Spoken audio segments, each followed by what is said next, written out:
Hey YouTube, I'm back with another deck profile. In this video, I'm going to be covering the Maiden of Neonectar deck. So Maiden of is kind of like a new overnight sub-clan thing that they created off the top. I don't know what they were thinking. Maiden of, really? Maiden of. It's not Maiden, it's not Maidens, it's Maiden of. So what that means is you can't use this new Fighters Collection Stride unit with Asha because she's not a Maiden of, she's just a Maiden. So, okay, away from the attempt at humor here.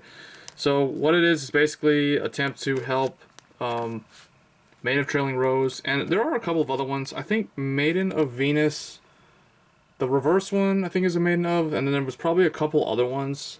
But this was always, Maiden of Trailing Rose was always my favorite one. From the old days of Neonectar, back when they were new, like I said in my previous, last time I showed this deck, or this deck profile with Rambling Rose. I did mention Trailing Rose came out when Dote came out, so she doesn't use Limit Break. She's technically a Season 1 original Vanguard card, so she's still pretty good. She got a nice boost with the new support for the Maiden of. So for the grade 3s, I'm still running the 4 Maiden of Trailing Rose. She is pretty decent, even if you open up having to ride her first. Which would be similar to something like riding Draconic Overload the N first instead of the Cross, or the Great, or the Rebirth, or whatever you're running. But I am running also the 4 Maiden of Rambling Rose, so that didn't change. And honestly, the deck really didn't change that much. When you see the lineup, it's going to be very similar to my previous build. There was only like one card that, there's like 2 cards that I changed. But Rambling Rose and Trailing Rose, they both have Maiden of in the name, so regardless of whichever one you end up riding as the main Vanguard that game, Maiden of Yggdrasil, you can stride into her, and it will work because they'll be in the heart. So for grade 2s, let's put these over here. For grade 2s, I am running 4 Maiden of Rainbow Wood. So she was not in my previous build. I put her in because she does generate a lot of pressure. She's a Maiden of Libra clone. And what I found is opponents hate when this card like doesn't have a booster and it just kind of like pokes at an adjacent grade 2, because if it hits, it doesn't have to hit a Vanguard, it just has to hit. If it hits, you can counterblast 2 and draw a card. So it potentially pluses 2 because it kills the opponent's rear guard and then it draws you a card. So that's the reason why these cards are double R, because they're pretty decent, and they're really old cards too. Like this one came out with Maelstrom in set 8. Next, 4 of probably the best turn 2 ride, Maiden of Cherry Bloom. She is very similar to those knights that came out for the stride stuff, but she's from Brilliant Strike. She's not GB restricted, and her effect works on Vanguard or Rearguard Circle. She is the one that could potentially like hold at grade 2 for the turn to help you get the first stride, depending on what the opponent does. So she could play the grade 2 game. That's why I mention her as like the best turn 2 ride. Maiden of Rainbow Wood can as well, but she's better as a rear guard because you can use her later in the game to potentially +2. Most of the time they will guard her, so you don't have to worry too much about the counterblast. And then because, if you notice, like all this stuff is counterblasting. This is counterblast 2, this is counterblast 1, it's all blast 1. Even Trailing Rose is counterblast 1, and Persona Blast. I do run 3 Wheelwind Dragon as the only other grade 2. So this is one of the only cards in the deck. This is the only non-trigger that is not a Maiden of in the deck. So I feel like it's not going to hinder the deck that much. And because it's very counterblast heavy, I feel like this card is pretty necessary in here. So 3 Wheelwind Dragon. 3 because he is restricted to GB1. So 3 of him. For the grade 1s, here's where it changed. So actually that changed too. Like this was originally a Wisteria Knight, so I took him out completely and put this in. And I do actually like this in here more than Wisteria because it doesn't require any setup. Maiden of Waterpot. So she's the new support card for the Maiden ofs. So what she does, you can when your unit with Maiden of is placed on R, so either this or potentially even one of the grade 3s can get placed on the rearguard circle. Usually that happens a couple times. You can put her into the soul and choose a normal unit from your drop zone and put on the top of the deck. So she's pretty good at recycling stuff, but because the deck is Legion, so you can focus on just throwing back your triggers, then she'll be the one that like puts stuff back in the deck. You can shuffle the deck and draw a card. So it's draw a card and you actually countercharge 1. So in addition to a Wheelwind Dragon, she does unflip as well when she does do her effect.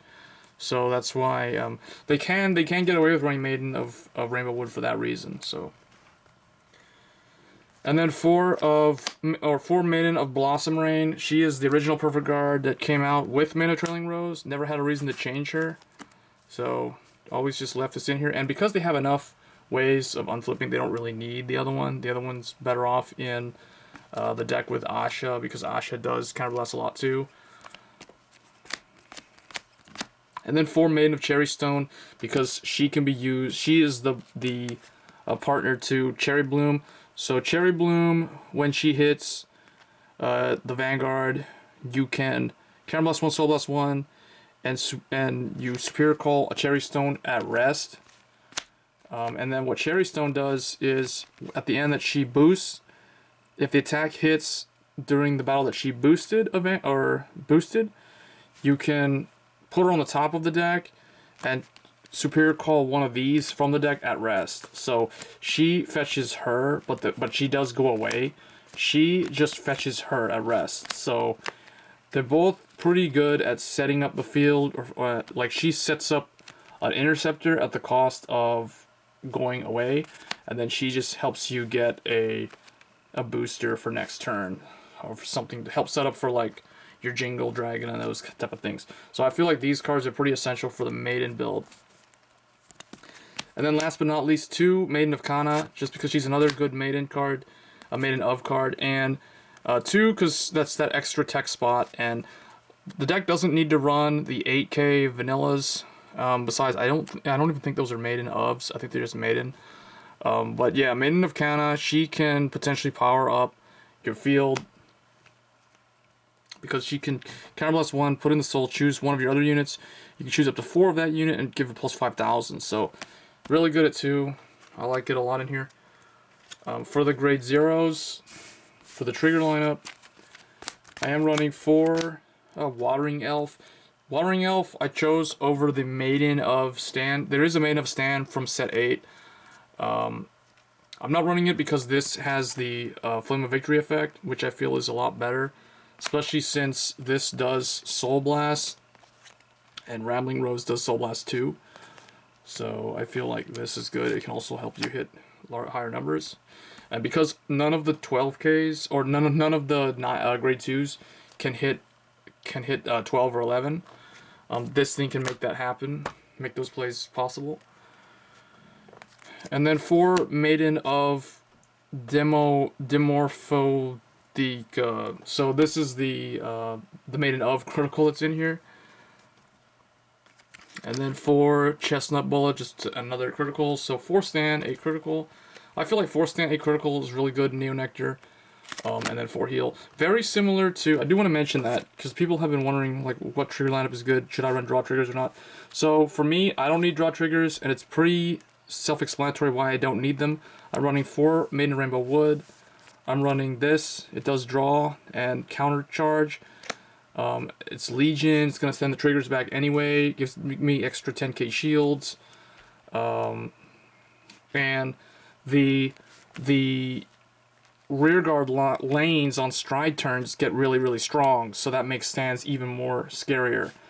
So combined with criticals, I mean, the worst thing that can happen is critical stand critical or stand critical critical. Those type of things can actually happen with this lineup. So. And then the starter is Maiden of Visalis. I'm still running Maiden of Visalis in here. Even though she has the potential to fail and just like go in the soul, search top 5, and there's no grade 1 to call at rest. But the reason why I like her, she doesn't use counterblast. She doesn't have to clone something that's already on the field, which is a big weakness of Neonectar, in my opinion. I think it's an inherent problem with their playstyle, at least with the Maidens, and even the Asha playstyle, which is the reason why I feel like Maiden of Physalis is still a pretty good starter. Yes, it can fail you the same way a grade 3 Searcher can, but unlike a grade 3 Searcher, it is a 5 kit, it's a proper booster, and it's a Maiden of, so if you Soul Blast it off, and, you know, it's a Maiden of, so. The only other starter I'd recommend running in here, if you don't want to run Physalis, aside from the grade 3 Searcher Musketeer thing, is the starter that you saw me running with my Asha deck, or my Ranunculus deck. So that's a promo card though, so it's kind of hard to get. It's the purple hair girl that, she's GB1 restricted, and at the beginning of the main phase, her name becomes the name of another one of your rear guards. So she can clone into another rear guard.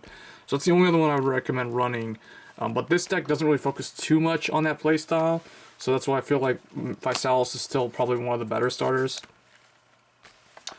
For the Stride units, it is 2 Protector Lotus, Maiden of Yggdrasil. I actually have 3 of this card. I did pull 3, for those who remember my unboxing video, but I did only decide to run 2 for now. I am actually thinking of bumping it back up to 3 for a particular reason I'll explain right now what that reason is. The reason is Primavera. I feel I almost never stride this, and because the deck is Legion, and because of the new tech card that they got, because of Waterpot putting things back into the deck anyway, to do your little draw card effect and stuff, I feel like Primavera isn't really needed in here, plus her hefty Counterblast 3 and discard a card, and then send 5 normals is kind of slow and hard to do in here. So I feel like she's just better in Asha and Musketeers. So I'm really thinking of just taking her out and bumping this back up to 3, because I do have 3 Yggdrasil. So let me know in the comments what you think. Should I run my 3 Yggdrasils, or should I run the 2 Yggdrasil with Primavera? Honestly, in playtesting the deck, there are better Stride units. One of them being Asha. You can use Asha in here because she's not, like, Asha doesn't have to be in the heart. So she's a very good Stride unit, so that's why I feel like it doesn't really matter regardless of what I'm running here. And then, of course, the Jingle Dragon play, I do have access to that. So that's also really good. So these are like must do in my opinion, like I won't take those out. And then of course the Arborea in the event that I've got nothing else to stride, or I know the opponent isn't going to bother blocking this. So let me know in the comments below what you would do if you had 3 Yggdrasils, because I actually do have 3 Yggdrasil. Should I take out Primavera, or should I take out Arborea? So curious to know what you guys think. Hope you guys enjoyed that deck profile. Let me know what you think of the Neonectars and what it would take to make them really competitive. And let me know what your favorite build is, whether it's Maiden ofs, whether it's the Ranunculus, Asha, basically Tokuha's style deck, or if it's the Musketeers. So I'm curious to know. So like I said, hope you guys enjoyed the video, and as always, don't forget to subscribe, and I'll see you guys next time. Thanks.